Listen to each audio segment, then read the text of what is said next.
నమస్తే, నేను మీ Venkatesh. Welcome to TMR news. మొత్తానికి ఎమ్మెల్సీ ఎన్నికలకు నోటిఫికేషన్ విడుదలైంది. నిజంగా మళ్ళీ ఈ ఉచిత పథకాలకు బ్రేక్ పడే అవకాశంగా తెలంగాణలో కనబడతా ఉన్నది. ఎందుకంటే ఎమ్మెల్సీ ఎన్నికలు కూడా వస్తుంది కాబట్టి నిజంగా ఉచిత పథకాలు ఎలాగైనా మళ్ళీ తప్పనిసరిగా బంద్ చేసే పరిస్థితిలో ఉంటుంది. సరే, ప్రతిపక్షాలు ఆరోపించినా అధికార పార్టీ ఇస్తా అని చెప్పినా ఎన్నికల కోడ్ ఉల్లంఘించి ఉచిత పథకాలు ఇవ్వరాదు కాబట్టి ఎన్నికల కోడ్ నిజంగా అమల్లోకి వచ్చిన తెల్లారి నుంచి, అమల్లోకి వచ్చిన రోజు నుంచే ఇది ఉచిత పథకాలు ఎవరైతుండో ఈ ఆరు గ్యారంటీల అమలు విషయంలో నిజంగా బంద్ చేసే అవకాశం ఉంటుంది.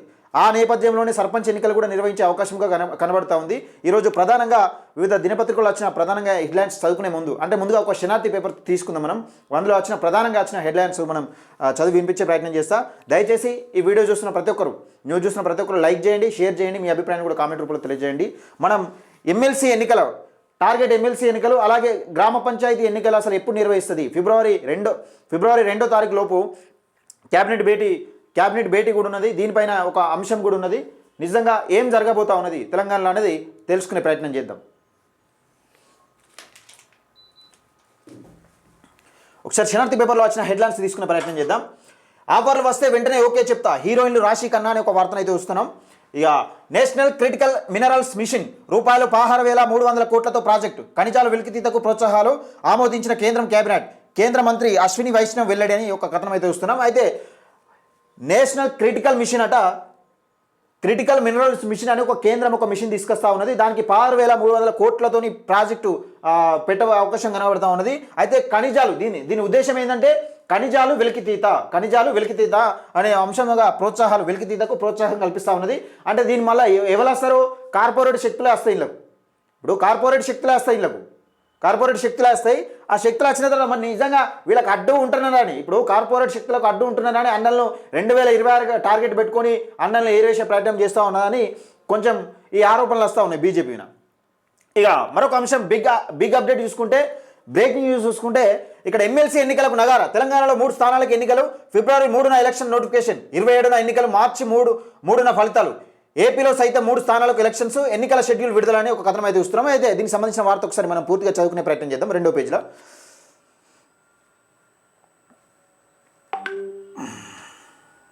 ఎమ్మెల్సీ ఎన్నికల నగారా. రైట్, ఈ తెలంగాణలో 3 ఎమ్మెల్సీ స్థానాలకు ఎన్నికల నగారా మోగింది. రాష్ట్రంలో ఖాళీ కానున్న 3 ఎమ్మెల్సీ స్థానాలకు కేంద్ర ఎన్నికల సంఘం షెడ్యూల్ ప్రకటించింది. మెదక్, నిజామాబాద్, ఆదిలాబాద్ పట్టభద్రుల నియోజకవర్గంలో పాటు ఉపాధ్యాయుల నియోజకవర్గానికి కూడా ఎన్నికలు జరగనుంది. వరంగల్, ఖమ్మం, నల్గొండ ఉపాధ్యాయుల నియోజకవర్గానికి ఎన్నికలు నిర్వహించనున్నారు. ఈ 3 స్థానాల నుంచి ప్రాతినిధ్యం వహిస్తున్న జీవన్ రెడ్డి, రఘోత్తమ్ రెడ్డి, నర్సిరెడ్డి పదవీకాలం మార్చి 29వ తేదీతో ముగియనుంది. ఈ 3 స్థానాలకు కొత్త వారిని ఎన్నుకునేందుకు వీలుగా ఫిబ్రవరి 3వ తేదీన నోటిఫికేషన్ విడుదల కానుంది. 10వ తేదీ వరకు నామినేషన్ దాఖలు గడువు ఉంటుంది. ఈ ఫిబ్రవరి 1వ తేదీ నామినేషన్ల పరిశీలన చేపడతారు. నామినేషన్ల ఉపసంహరణ 13వ తేదీ వరకు గడువు ఉంటుంది. ఫిబ్రవరి 27న తేదీన పోలింగ్ నిర్వహిస్తారు. మార్చి 3న ఓట్ల లెక్కింపు చేపడతారు. ఎన్నికల ప్రక్రియను మార్చి 8వ తేదీ వరకు పూర్తి చేయాలని ఈసీ స్పష్టం చేసింది. ఎన్నికలకు షెడ్యూల్ విడుదల కావడంతో ఆయా జిల్లాల్లో ఎన్నికల ప్రవర్తన నియమావళి తక్షణమే అమల్లోకి వచ్చినట్టు కేంద్ర ఎన్నికల సంఘం తెలిపింది. రాష్ట్రంలో హైదరాబాద్, ఉమ్మడి రంగారెడ్డి, ఉమ్మడి మహబూబ్ నగర్ మినహా మిగిలిన 7 జిల్లాలో ఎన్నికల ప్రవర్తన నియమావళిని అమల్లోకి వచ్చింది. ఏపీలో 3 ఎమ్మెల్సీ సీట్లకు కూడా షెడ్యూల్ రిలీజ్ అయింది. ఆంధ్రప్రదేశ్ విషయానికి వస్తే 2 పట్టభద్రుల 1 ఉపాధ్యాయుల ఎమ్మెల్సీ నియోజకవర్గాలకు షెడ్యూల్ విడుదలైంది. ఇదిలా ఉండగా తెలంగాణ రాష్ట్రంలో మారుతున్న రాజకీయ పరిణామాల నేపథ్యంలో 3 సీట్లలో ఎన్ని బీసీలకు దక్కుతాయనే చర్చ ఆసక్తికరంగా సాగుతున్నది. అయితే పలువురు బీసీ నేతల బరిలో ఉంటారని సమాచారం. వారినే ఈ ఎన్నికల్లో గెలిపించాలని బీసీలు సత్తా చాటాలని బీసీ ఉద్యమ నాయకులు పిలుపునిస్తున్నారని ఒక కథనం అయితే చూస్తున్నాం. అయితే ఇక్కడ పెద్ద టాస్క్ ఏంటంటే, తెలంగాణలో బీసీ నినాదం ఉవ్వెత్తున ఎగిసిపడుతున్న నేపథ్యంలో నిజంగా వివిధ పార్టీలు, అంటే ఇప్పటికే బీజేపీ పార్టీ టికెట్లు ప్రకటించింది. మరి కేసీఆర్ నిజంగా బీఆర్ఎస్ పార్టీ అనేది ఇంకా ఎవరికి ప్రకటిస్తుంది? ఒకవేళ ప్రకటించాల్సి వస్తే ఎవరికి ప్రకటిస్తుంది? నిజంగా రెడ్డిలకు అగ్రవర్ణాలకు ప్రకటించి నిజంగా ఈ టికెట్ను వదులుకునే అవకాశంగా కనబడతా ఉందా?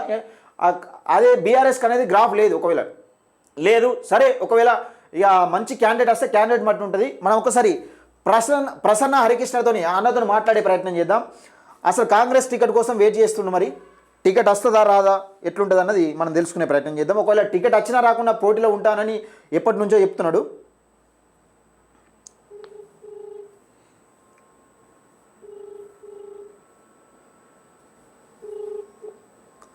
హలో, అన్న నమస్తే అన్న, లైవ్లో ఉన్నారన్న. నమస్తేనే అన్న, ఇప్పుడు ఈ ఎమ్మెల్సీ ఎన్నికలకు నగారా మోగింది. తెలంగాణలో 3 స్థానాలకు ఎన్నికలు. అంటే ఫిబ్రవరి 3న ఎలక్షన్ నోటిఫికేషన్ రానుంది. 27న ఎన్నికలు, మార్చి 27న ఎన్నికలు, మార్చి 23న ఫలితాలు ఉండబోతున్నాయి. నిజంగా మీరు టికెట్ ఏ పార్టీ నుంచి ఆశిస్తున్నారు? ఒకవేళ పార్టీ టికెట్లు వచ్చినా రాకుండా పోటీలో నిలిచిన అవకాశం ఉంటుందా ప్రసన్న హరికృష్ణ గారు? 100% అన్నా. అంటే నేను ఉద్యోగానికి రాజీనామా వేసి రాజకీయాల లోపల అడుగుపెట్టిన. అవునవును. టికెట్ కోసం, అంటే టికెట్ అష్యూరెన్స్ ఇచ్చిన తర్వాత నేను అడుగుపెట్టలేదు. ఓకే. కంపల్సరీ అంటే నిరుద్యోగుల పక్షాన, ఉద్యోగుల పక్షాన, విద్యా వ్యవస్థకు సంబంధించి నా కంట్రిబ్యూషన్ ఉండాలి అనేటువంటి ఒక బృహత్తరమైనటువంటి లక్ష్యంతో నేను రాజకీయాల లోపలికి అడుగుపెట్టిన. ఓకే. కాబట్టి టికెట్ వచ్చినా రాకున్నా I will contest, we will win. అంటే మీరు ఏ పార్టీ నుంచి ఎక్కువ ఎక్స్పెక్ట్ చేస్తున్నారు? టికెట్ మీరు ఏ పార్టీ నుంచి వస్తే బాగుంటుందని అనుకుంటున్నారు? కాంగ్రెస్ పార్టీ నుంచి అడిగామన్నా. ఓకే. వస్తే హ్యాపీ, రాకపోతే కంపల్సరీ ఇండిపెండెంట్ గా కంటెస్ట్ చేయడమే. అంటే తెలంగాణలో బీసీ నినాదం ఉవ్వెత్తున ఎగిసిపడుతున్న నేపథ్యంలో నిజంగా బీసీలకే పెద్దపీట వేయాలనే ఒక ప్రాధాన్యత సంతరించుకుంది. ఈ మధ్యలో బీసీ నినాదం కూడా పైకి, అంటే బీసీలు అన్ని రకంగా నష్టపోతూ ఉన్నారని ఒక నినాదం అయితే పైకి వస్తూ ఉన్నది. ఈ నేపథ్యంలో నిజంగా కాంగ్రెస్ పార్టీ కాకుండా ఇతర పార్టీలు ఏదైనా, అంటే ఇక బీజేపీ అంటే టికెట్ ప్రకటించింది, బీఆర్ఎస్ తరపున కానీ ఇంకే పార్టీ అయినా కానీ మీరు ఒకవేళ ఆ వైపు చూసే అవకాశం ఉంటుందా టికెట్ ఇస్తా అంటే? ఇప్పుడు బీసీ మనకు కామారెడ్డి డిక్లరేషన్ కానీ, లేదా నేషనల్ వైడ్ గా ఉదయపూర్ డిక్లరేషన్ కానీ, బీసీ కులగణన నేపథ్యం ఏదైతే ఉందో దాని ప్రకారం తప్పనిసరిగా బీసీలకు పెద్దపీట వేస్తున్నామని చెప్పేసి ప్రభుత్వం చెప్తున్నది. అవును. అదే విధంగా అన్ని, అంటే గతంలో ఎప్పుడు ఎన్నడూ లేని విధంగా అన్ని రకాల ప్రాంతాలలో, అన్ని రకాల జిల్లాల లోపల బీసీ వాదం అనేది చాలా బలపడుతూ వస్తున్నది. అది ఉద్యోగుల లోపల, నిరుద్యోగుల లోపల, కామన్ పబ్లిక్ లోపల కూడా. అవును. కాబట్టి ఈ వాదాన్ని తప్పనిసరిగా ప్రభుత్వం దాన్ని గుర్తించాలి. దానికి అనుగుణంగా ప్రభుత్వం బీసీలకు టికెట్లు ఇవ్వాలని చెప్పేసి నా వైపు నుంచి మీ ద్వారా నేను ప్రభుత్వాన్ని రిక్వెస్ట్ చేస్తున్నాను. అంటే మీ ఒపీనియన్ ఎట్లా ఉంది? అంటే నేను తప్పనిసరిగా ఇండిపెండెంట్ గా వెళ్తాను. ఓకే. నేను అంటే ఇండిపెండెంట్ గా వెళ్ళడమే. అన్ని పార్టీలకు సంబంధించినటువంటి వాళ్ళు బీసీలు ఉన్నారు, అన్ని పార్టీలకు సంబంధించిన వాళ్ళు నా శ్రేయోభిలాషులు ఉన్నారు. ఈవెన్ రెడ్డిస్, వెలమాస్ కూడా నా ఫ్రెండ్స్ ఉన్నారు. So I'm not against the cost, but మనం ఒక కాజ్ కోసం రాజకీయాల లోపలికి వచ్చినాం కాబట్టి అన్ని కులాలకు సంబంధించి, అన్ని పార్టీలకు సంబంధించిన వ్యక్తులు నాకు ఇప్పటి వరకు సపోర్ట్ చేసిరు. భవిష్యత్తులో కూడా అందరూ కూడా సపోర్ట్ చేస్తారు. మనం గెలుస్తున్నాం. అంటే ఇప్పుడు రాజకీయంలో దాదాపు ఆ రాజకీయంలో నిలవాలంటే ఆర్థికపరమైన ఇబ్బందులు ఎన్నో ఉంటాయి, అది మీకు తెలిసిందే. కానీ మీరు ఎదుర్కోగలుగుతారా ప్రత్యర్థులను? ఇప్పుడు నిజంగా పార్టీలు డబ్బులు ఉన్నవారిని చూసి ఒకవేళ ఎన్నికల్లో నిలబెడితే మీరు తట్టుకునే అవకాశం కనబడుతుందా, ఉంటుందా? మాకు ఇక్కడ ఓటర్స్ గ్రాడ్యుయేట్స్ అండి. ఓకే.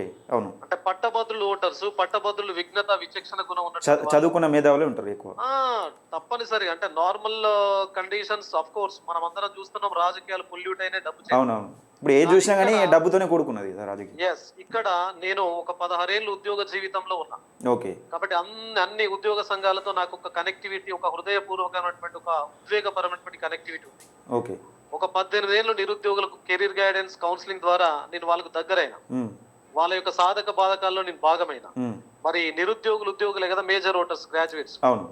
కాబట్టి ఎట్టి పరిస్థితుల్లో ప్రసన్న హరికృష్ణ ఉన్నాడు కాబట్టి డబ్బులు అనేవి పనిచేయవు, మూటల కట్టలు, నోట్ల మూటలు ఎట్టి పరిస్థితుల్లో పనిచేయవు అని చెప్పేసి ఈ రాజకీయాలు తెలంగాణ సమాజానికి నిరూపిస్తాయి. ఓకే అన్న. అంటే టికెట్ వచ్చినా, పార్టీ టికెట్ వచ్చినా రాకుండా ప్రసన్న హరికృష్ణను బరిలో దిగే అవకాశం 100% కనబడుతుంది అంటారు?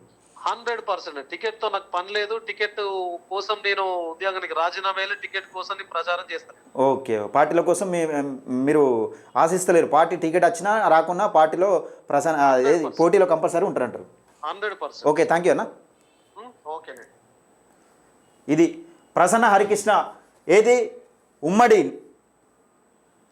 నిజామాబాద్, కరీంనగర్, మెదక్ పట్టభద్రుల ఎమ్మెల్సీగా పార్టీ టికెట్ వచ్చినా రాకున్నా బరిలో 100% ఉంటా. తన ఏది ఉద్యోగాన్ని సైతం పట్టభద్రుల కోసం రాజీనామా చేసి ప్రజల హక్కుల గురించి కొట్లాడడానికి, పట్టభద్రుల హక్కుల గురించి కొట్లాడడానికి మీ ముందుకు వస్తున్నా అని ఒక బీసీ బిడ్డ చెప్తా ఉన్నాడు. దానికి సంబంధించిన వార్త. అయితే మరొక వార్త చూసుకుందాం ఒకసారి. పార్టీ ఏదైనా మీ ప్రజల శ్రేయస్సు కోసం పనిచేసిన మీ పట్టభద్రుల సమస్యల గురించి కొట్లాడే వాళ్ళని ఎన్నుకోండి. మరొక వార్త చూసుకున్నాం. ఇచ్చిన వాగ్దానాలు అమలు చేయాలి, అర్హులందరికీ పథకాలు అందించాలి, ప్రతి పేదవాడికి న్యాయం జరగాలి, సీఎం రేవంత్కి కేంద్ర మంత్రి బండి సంజయ్ లేఖ అని ఒక కథనం అయితే వస్తున్నాం. అయితే ఇక్కడ విషయం ఏంటంటే కేంద్ర మంత్రి బండి సంజయ్ గారు చేసిన వ్యాఖ్యలు, గద్దెలపై చేసిన అనుచిత వ్యాఖ్యలు పెను దుమారం లేపుతా ఉన్నాయి. నిజంగా తెలిసి తెలవక మాట్లాడుతున్నారు, ఏదో ఒక కాంట్రవర్సీ ఇవ్వాలని మాట్లాడుతున్నారని పెను దుమారానికి దారితీసినాయి. మరి నిజంగా బండి సంజయ్ గారు ఇలాంటి వ్యాఖ్యలు చేసేటప్పుడు జర కొంచెం అదుపులో ఉంటే బెటర్. ఎందుకంటే సరే మీరు గతంలో కేటీఆర్ పైన ఏం మాట్లాడినా నడిచింది, కానీ ఇప్పుడు అట్లా నడవది. ఎవరి పైన అయితే వాళ్ళ పైన పడితే నడవది. అదొక విషయం ఏంటంటే మళ్ళీ ఈయన బండి సంజయ్ రేవంత్ రెడ్డికి ఏదో కొంచెం ఏదో ఫ్రెండ్షిప్ ఉన్నట్టు ఏదో చిన్నగా కేసీఆర్ మీద కొట్లాడినంత రేవంత్ రెడ్డి మీద అట్లా టాస్క్ ఇచ్చినట్టు అనిపిస్తలేదు. అదొక వార్తగా. ఇక అసలు విషయం ఇక్కడ చూసుకుందాం. ఇక్కడ మరొక విషయం, ముసాయిదా సిద్ధం, 2 రోజుల్లో కులగణన నివేదిక, ఫిబ్రవరి 2లోగా కేబినెట్ సబ్ కమిటీ ఇస్తామని అధికారుల వెల్లడి. కులగణన సర్వేలపై సీఎం రేవంత్ రెడ్డి సమీక్ష, సర్వే చేసిన అధికారులకు అభినందనలు తెలిపిండట. జాతీయ స్థాయిలో ప్రశంసలు దక్కుతున్నాయని వ్యాఖ్యలు. ఫిబ్రవరి చివరిలో స్థానిక పోరు చివరిలోనే స్థానిక పోరు ఉండబోతా ఉన్నదట. అయితే బీసీలకు 42% అమలు ఎట్లా అనేది ఒక క్వశ్చన్ మార్క్ తగిలింది. ఎందుకంటే బీసీలకు 42% రిజర్వేషన్ కల్పించాలంటే హైకోర్టు అక్కడ గ్రీన్ సిగ్నల్ ఇవ్వాలి. హైకోర్టు గ్రీన్ సిగ్నల్ ఇవ్వాలంటే ఏం చేయాలి? వీళ్ళు ఈ కులాల గిన్నున్నాయి నిజంగా ఆధార రూపకంగా సమర్పించాలి. హైకోర్టుకు సమర్పిస్తేనే అప్పుడు కులాల వారీగా మీరు రిజర్వేషన్లు పెంచుకోవచ్చు అని క్యాబినెట్ ఆమోదం తెలుపుదనే అక్కడ హైకోర్టు ఒకటి, క్యాబినెట్ అంటే వీళ్ళ చేతులు ఉంటుంది. హైకోర్టు మెప్పించగలిగే అంత ప్రూఫ్స్ ఉంటాయి. ఎందుకంటే వీళ్ళు తీసుకున్నారు, ఇంటింటికి సేకరించారు కదా. చేయాలంటే పెద్ద పనేం కాదు, కాకపోతే ఆపాలంటే పెద్ద విషయం కూడా కాదు, చేయాలంటే పెద్ద టాస్క్ ఏం కాదు ఇది. ఒకసారి చూద్దాం దీనికి సంబంధించిన వార్త. కులగణన సర్వేకు సంబంధించిన ముసాయిదా సిద్ధమైందని 1-2 రోజుల్లో సమర్పిస్తామని అధికారులు తెలిపారు. సమగ్ర కుల గణన సర్వేపై ముఖ్యమంత్రి రేవంత్ రెడ్డి సమావేశం నిర్వహించారు. రాష్ట్రంలో చేపట్టిన సమగ్ర కులగణన ద్వారా ఇంటింటికి వెళ్లి సర్వే చేసి దేశవ్యాప్తంగా అందరినీ దృష్టి ఆకర్షించిందన్నారు. జాతీయ స్థాయిలో తెలంగాణ సర్కార్ చేపట్టిన సర్వేపై ప్రశంసలు అందుతున్నాయని చెప్పారు. సర్వే విజయవంతంగా చేపట్టిన అధికారులను ఈ సందర్భంగా ముఖ్యమంత్రి అభినందించారు. సర్వేకు సంబంధించిన ముసాయిదా సిద్ధమైందని 1-2 రోజుల్లో సమర్పిస్తానని అధికారులు తెలిపారు. అయితే పూర్తి నివేదికను మాత్రం ఫిబ్రవరి 2వ తేదీలోగా కేబినెట్ సబ్ కమిటీ అందజేస్తామని ముఖ్యమంత్రి రేవంత్ రెడ్డికి అధికారులు చెప్పారు. ఫిబ్రవరి 2న కేబినెట్ సబ్ కమిటీ రిపోర్టు అందితే ఆ నివేదికపై చర్చించేందుకు రాష్ట్ర మంత్రివర్గం సమావేశమై దానికి ఆమోదిస్తుందని, ఆ తర్వాత బీసీ గణన సంబంధించిన బిల్లును అసెంబ్లీలో ప్రవేశపెట్టి 42% రిజర్వేషన్లు ఖరారు చేసిన అవకాశం ఉంటుందని, అదే సమయంలో ఎలాంటి అడ్డంకులు రాకుండా ఉండేందుకు న్యాయ నిపుణులతో రివ్యూ చేయించాలని ప్రభుత్వం భావిస్తోంది. ఈ ప్రక్రియను ఫిబ్రవరి 2 వారంలో నిర్వహించాలని, నెల ఆఖరులో పంచాయతీ ఎన్నికలు పూర్తి చేయాలని భావిస్తున్నట్లు ప్రచారం జరుగుతోంది. రిజర్వేషన్లపై ప్రభుత్వం నిర్ణయం తీసుకుంటే 15 రోజుల్లో పంచాయతీ ఎన్నికలు నిర్వహించేందుకు ఎన్నికల కమిషన్ సిద్ధంగా ఉంది. ఈ మేరకు ఓటర్ల జాబితాను సైతం సిద్ధం చేసి విషయం తెలిసిందని ఒక కథనం అయితే చూస్తున్నాం. ఇక్కడ విషయం ఏంటంటే కులగణన చేపట్టాలంటే అంత ఆషామాషి విషయంగా కనబడతలేదు. దానికి న్యాయపరమైన చిక్కులు ఉంటాయి. దానికి కరెక్ట్ డిసిజన్లో పోతేనే ఈజీగా అవుతుంది. అంటే చేయాలంటే సింపులే, కానీ ఒకవేళ అడ్డుకోవాలన్నా కానీ ఏదో ఒక లిటికేషన్ పెడితే ఆగిపోతుంది. అట్లుంటాయి. అంటే ఇప్పుడు శత్రువు ఆపాలన్నా కానీ ఆపుకోవాలంటే ఏ రకంగానైనా ఆపుతారు, వీళ్ళే ఆపనవసరం లేదు. కోర్టులో నోటిఫికేషన్లు వేస్తారు, దానికి సంబంధించిన నోటిఫికేషన్ కరెక్ట్ అసలు గవర్నమెంట్ పద్ధతిలో లేదు, వేయాల్సిన పద్ధతిలో లేదని ఇంకో ఆయన కేసు ఎత్తాడు. గట్ల ఆ రకంగా కులగణన అవకాశం ఉన్నది. ఒకవేళ నిజంగా బీసీ కులగణన కామారెడ్డి డిక్లరేషన్ రాహుల్ గాంధీ ఇచ్చిన కామారెడ్డి డిక్లరేషన్ ప్రకారం 42% కులగణన నిజంగా ఏది బీసీలకు ఇవ్వగలిగితే చాలా సంతోషం. ఇవ్వాలని మనస్ఫూర్తిగా కోరుకుంటున్నా. పట్టించుకోవద్దు, జీహెచ్ఎంసీ మేయర్పై అవిశ్వాసం టెక్నికల్గా సాధ్యం కాదు. మంత్రులు పొన్నం ప్రభాకర్, శ్రీధర్ బాబు కార్పొరేటర్లను మేయర్తో సమావేశం అని కథనం అయితే చూస్తున్నాం. అయితే ఈమెపై మేయర్పై కార్పొరేటర్ల తిరుగుబాటు అని ఒక కథనం చూసినాం. నిన్న 15 మంది డుమ్మా కొట్టారని కూడా చూసినాం. అయితే ఈ విషయం ఏంటంటే సాధ్యం కాదు, టెక్నికల్గా సాధ్యం కాదని మంత్రులు పొన్నం ప్రభాకర్, శ్రీధర్ బాబు కార్పొరేటర్లతో ఈ మీటింగ్ అయ్యారట, ఇక్కడ మేయర్తో సమావేశం అయ్యారట. ఇది దానికి సంబంధించిన వార్త. ఇక బీసీ యుద్ధ పేరుకి మోపా మద్దతు, అందరం ఐక్యంతో ఉండి బీసీ యుద్ధ పేరుని సక్సెస్ చేద్దాం. పోరుగల్లు మన ఓరుగల్లు, గడ్డ మీద బీసీ గర్జన మోగిద్దాం. మేపా తెలంగాణ అధ్యక్షులు పులి దేవేందర్ ముదిరాజ్ అని ఒక కథనం అయితే చూస్తున్నాం. మొత్తానికి తెలంగాణలో సోషల్ మీడియాలో షేక్ చేస్తూ ఉన్నది ఏంటంటే బీసీ గర్జన సభ వరంగల్లో ఫిబ్రవరి 2న జరగబోయే గర్జన సభ సోషల్ మీడియాను అసలు ఒక దమ్ము షేక్ చేస్తూ ఉన్నది. ఏ శాటిలైట్ మీడియా చూపెట్టకుండా కానీ సోషల్ మీడియా ఊపుతూ ఉన్నది తెలంగాణలో. ఇక దానికి సంబంధించిన వార్త ఇక ఒకటి చూసుకుందాం ఒకసారి. బీఆర్ఎస్ వల్లే రైతులపై 11.145 కోట్ల వడ్డీ భారం, మంత్రి తుమ్మల విమర్శలు, సచివాలయంలో అధికారుల సమీక్ష సమావేశం అని కథనం అయితే వస్తున్నాం. అయితే బీఆర్ఎస్ వల్లనే రైతులపై 11.145 కోట్ల వడ్డీ భారం పడిందట. దానికి సంబంధించిన వార్త పూర్తిగా 2వ పేజీలో ఉండొచ్చు. ఢిల్లీలో కులగణన ఉద్యోగాల మహిళలకు 33% రిజర్వేషన్లు, కాంట్రాక్ట్ ఉద్యోగులకు పర్మనెంట్, మహిళలకు ప్రతి నెల రూపాయలు 2500, 300 యూనిట్లకు ఉచిత విద్యుత్, ఇక్కడ 200 యూనిట్లు కదా, అక్కడ 300 యూనిట్లు పెంచారు. అయితే రూపాయలు 500కే గ్యాస్ సిలిండరు, రూపాయలు 25 లక్షల వరకు ఉచిత ఆరోగ్య బీమా కూడా ప్రకటించింది. కాంగ్రెస్ పార్టీ మేనిఫెస్టో రిలీజ్ చేసిందట. దీనికి సంబంధించిన వార్త నాకు తెలిసి. సరే, ఢిల్లీ రాజకీయాలు ఎట్లా ఉన్నాయనేది మనకు తెలుసు. అక్కడ విద్యా వైద్యానికి పెద్దపీట వేస్తారు. అక్కడ చదువుకున్న మేధావులు ఉంటారు కాబట్టి ఈ ఉచిత పథకాలకు వీళ్ళేం తలొగ్గేటట్టు కనబడతలేదు. అక్కడ విద్య పైన ఫోకస్ పెట్టింది ఆమ్ ఆద్మీ పార్టీ. విద్య పైన వైద్యం పైన ఫోకస్ పెట్టింది. విద్య కార్పొరేట్ స్థాయిలో విద్యను అందిస్తూ ఉన్నది. అక్కడ ఢిల్లీలో పాగా వేసిన, రాష్ట్రంలో దేశంలో పాగా వేసిన బీజేపీని ఇంతవరకు అక్కడ గేట్ దాకనిస్తలేదు. అంటే ఒకసారి ఆమ్ ఆద్మీ పార్టీ ఎంత బలంగా ఉన్నదని చూడొచ్చు. కానీ ఇక్కడ ఒక చెరగని మచ్చ ఏంటంటే లిక్కర్ స్కామ్లో ఉప ముఖ్యమంత్రి అరెస్ట్ అవ్వడం, అలాగే కేజ్రీవాల్ కూడా అరెస్ట్ అవ్వడం అనేది ఒక మచ్చగా మారింది. మరి నిజంగా ఢిల్లీ పరిణామాలు ఎవరెవరి మధ్యలో పోటీ ఉండబోతున్నాయి అంటే ఇక్కడ BJP versus Aam Aadmi party మధ్యలో ఉండబోతోంది. కాంగ్రెస్ ఏమన్నా ఓట్లు చీలే అవకాశం ఉంటుంది కానీ అంత పెద్దగా ప్రభావం చూపకపోవచ్చు అని నేను అనుకుంటున్నాను. దానికి సంబంధించిన వార్త. అయితే పోరుకు సై, కాంగ్రెస్ సర్కార్పై బీఆర్ఎస్ యుద్ధం. నేడు రాష్ట్ర వ్యాప్తంగా గులాబీ పార్టీ నిరసనలు, వినూత రీతిలో ధారణలు చేయాలి. గులాబీ శ్రేణులకు కేటీఆర్ పిలుపు అని ఒక వార్త చూస్తున్నాం. పోరుకు సై కాదు, ఇక్కడ ఖమ్మం ఇదేది ఇప్పుడు పట్టభద్రులు ఎమ్మెల్సీలు ఉన్నది కదా, నోటిఫికేషన్ వచ్చింది కదా. మరి ఈ పార్టీ నుంచి ఎవరెవరు ఉంటున్నారో ఏం కథ అన్నది ఇక ఖమ్మం, ఇది కరీంనగర్, మెదక్ అయితే ఈ అభ్యర్థులు వీళ్ళే నిర్ణయించుకుంటారు. మరి కార్యకర్తలు నిర్ణయించుకుంటారు, నాయకులు, బీఆర్ఎస్ నాయకులు. మరి అధిష్టానం మాత్రం సపోర్ట్ చేస్తలేదు.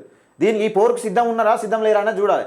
ఈ ప్రతి ప్రభుత్వం ఏ పార్టీ అధికారంలో రావాలని రైతులు అడ్డమట్టుకుని వస్తుంది. ఈ గతంలో బీఆర్ఎస్ పార్టీ ఏదో రైతులకు ఇచ్చిన 100% హామీలు నెరవేర్చినట్టు వీళ్ళేదో ఊకదంపుడు ఉపన్యాసాలు ఇవ్వలేదా? కేసీఆర్ ఇవ్వలేదా?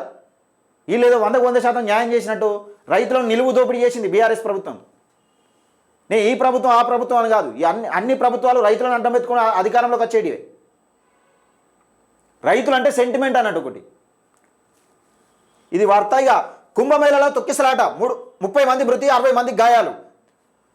క్షతగాత్రులను ఆసుపత్రికి తరలింపు, చెత్త డబ్బాలు తగిలి భక్తులు కింద పడడంతో ఘటన. ప్రత్యక్ష సాక్షులు వెల్లడి. భారీ గేట్లు విరగడంతోనేనన్న అధికారులు. సీఎం యోగికి ప్రధాని మోడీ ఫోన్. అక్కడి పరిస్థితులపై ఆరా. రాష్ట్రపతి సీఎం రేవంత్ సంతాపం అని కథనం అయితే వస్తున్నాయి. అక్కడ ఇక దాదాపుగా 4 కోట్ల జనాభానేమో, 4 కోట్ల జనాభా, 4 కోట్ల ఎన్నో కోట్లు ఉన్నది. అది ఒక ఈరోజు స్నానం చేయబోతూ ఉన్నారట. దానికి సంబంధించిన వార్త.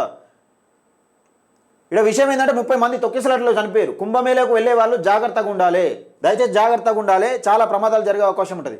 కుంభమేళలో తొక్కిసలాట జరగడంతో 30 మంది మృతి చెందగా 60 మంది గాయాలయ్యాయి. వెంటనే స్పందించిన సిబ్బంది క్షతగాత్రులను అంబులెన్స్లో సమీప ఆసుపత్రులకు తరలించారు. తొక్కిసలాట ఘటన నేపథ్యంలో అమృత స్నానం కార్యక్రమాన్ని రద్దు చేసుకున్నట్లు అఖాడాలు ప్రకటించారు. మౌని అమావాస్య కావడం వల్ల బుధవారం తెల్లవారుజామున 2 గంటల సమయంలో అని బాగా తొక్కిసలాట జరిగిందట. తోపుకున్నట్ల అది ప్రమాదం జరిగింది. సమిష్టిగా పనిచేయాలి. విద్యా అభివృద్ధిలో నేటికి అంతరాలు, ఆ అంతరాలను తొలగించే దిశగా అందరూ కలిసికట్టుగా పనిచేయాలి. బలహీనపడిన మానవ సంబంధాలు బలపరచాలి. పంచాయతీరాజ్ శాఖ మంత్రి సీతక్క విద్యాదాన్ ఫౌండేషన్ నిర్వహించిన కార్యక్రమాన్ని ముఖ్య అతిథిగా హాజరైందని ఒక వార్తనైతే వస్తున్నాం. దానికి సంబంధించిన వార్త ఇది. మొత్తానికి ఇక్కడ శనార్థి పేపర్లో వచ్చిన ప్రధానంగా వచ్చిన హెడ్లైన్స్ ఇవి. నిజంగా ఇక్కడ బీఆర్ఎస్ పార్టీ ఇప్పటికే బీజేపీ పార్టీ ఎమ్మెల్సీ స్థానానికి అభ్యర్థులను ఖరారు చేసింది. సరే, ఏదేమైనా కానీ ఒక ముందంజలో ఉంది. కాంగ్రెస్ పార్టీ టికెట్ ఎవరికి వస్తుంది అనేది ఒక టాస్క్. మరి ఎవరికి వస్తుంది? నిజంగా బీసీలకు పెద్దపీట అవకాశం ఉంటుంది. ఇప్పుడు కులగణన ప్రకారం కులగణన చేపట్టేందుకు గొప్పగా చెప్పుకునే కాంగ్రెస్ పార్టీ బీసీలకు టికెట్ ఇచ్చి ఇంకా నిజంగా మేము బీసీల పక్షాన ఉన్నామని నిరూపించుకుంటుందా, లేదా ఇంకా లేకపోతే వేరే వాళ్ళకి ఇచ్చి బీసీల ఓపికను పరీక్షిస్తుందా అన్నది చూడాల్సిన అంశం. ఒకసారి పెద్దపల్లి రాజన్న ఏం రాసుకొచ్చిందన్నది చదువుదాం. ఓ లింగులు బావా, నీకు ఆ ముచ్చట ఎరికైందా? ఏంటిదో అది? ఆదివారం 2 తారీఖు నాడు వరంగల్లో బీసీల మీటింగ్ అట. ఆ చెవున పడ్డది. పొద్దుగల తీర్మానం మళ్ళీ చెప్పే వార్తల్లో ఇన్నా. మరి పోడే ఇంత సర్ది కట్టుకొని పోదాం సాయిలు. పోదాం బావా, పోదాం. అక్కడికి పోతే ఈ పెద్ద కులాల కుట్రలు ఎరుకైతాయి. నువ్వెద్దనోయ్ బావా, కాకి పిల్ల కాకికి ముద్దన్నట్లు వాళ్ళ కులపులు అన్నీ మంచిగానే చేసుకుంటున్నారు. మన బీసీలకేమో తెడ్డు చూపిస్తున్నారు. నిజమే సాయిలు. వడ్డించే కాడ మన వాళ్ళు, అంటే వడ్డించే కాడ వాళ్ళు ఉన్నారు, అడ్డుకునే కాడనేమో మనం ఉంటుంది. అందుకే వాళ్ళ పోరగాళ్లకు మంచిగా నౌకర్లు ఆగుతున్నాయి. మన పోరగాళ్ళేమో పని పాట లేక గాలికి తిరగబట్టే. నువ్వు చెప్పిన మాట కరెక్ట్ బావా. మనం ఇన్నాళ్ళు ఎంత మోసపోయామో ఇప్పుడిప్పుడే తెలుస్తుంది సాయిలు అని పెద్దపల్లి రాజన్న. అంటే ఇద్దరు వ్యక్తులు మాట్లాడుకుంటే ఎట్లా మాట్లాడుకుంటారు, దానిపైన సమస్యల గురించి, బీసీ సమస్యల గురించి ఏ విధంగా మాట్లాడుకుంటారు అనేది, నిజంగా బీసీలకు ఎంత అన్యాయం జరుగుతుంది అనేది పల్లెటూరు భాషలో చాలా అర్థమయ్యే భాషలో చాలా చక్కగా రాసిండు నేటి మాట. ఇది పెద్దపల్లి రాజన్న నేటి మాట. దయచేసి ఈ వీడియోని ఎక్కువ మందికి షేర్ చేసే ప్రయత్నం చేయండి, లైక్ చేయండి, మీ అభిప్రాయాన్ని కూడా కామెంట్ రూపంలో తెలియజేయండి. చూద్దాం మరి సర్పంచ్ ఎన్నికలకు ముందడుగు వేస్తుందా వేయదా, ఒకవేళ ఎన్నికల నోటిఫికేషన్ వచ్చిన తర్వాత ఉచిత పథకాలు ఏ విధంగా ముందుకు సాగుతాయి. నిజంగా ఈ ఎన్నికల నోటిఫికేషన్ వచ్చిందంటే సాగని పరిస్థితి. అది ప్రతిపక్షమైన అధికార పార్టీ అయినా ఇక ఆరోపణలు చేసినా వాళ్ళు అడ్డదన్నా వీళ్ళు ఇస్తా అన్నా కానీ అది కలవని ముచ్చట. దయచేసి ఇది ఇవాళ మార్నింగ్ న్యూస్. నచ్చితే లైక్ చేయండి, షేర్ చేయండి, మీ అభిప్రాయాన్ని కామెంట్ రూపంలో తెలియజేయండి. తప్పకుండా మన TMR న్యూస్ ఛానల్ని సబ్స్క్రైబ్ చేసుకోండి. ఉంటాం మరి.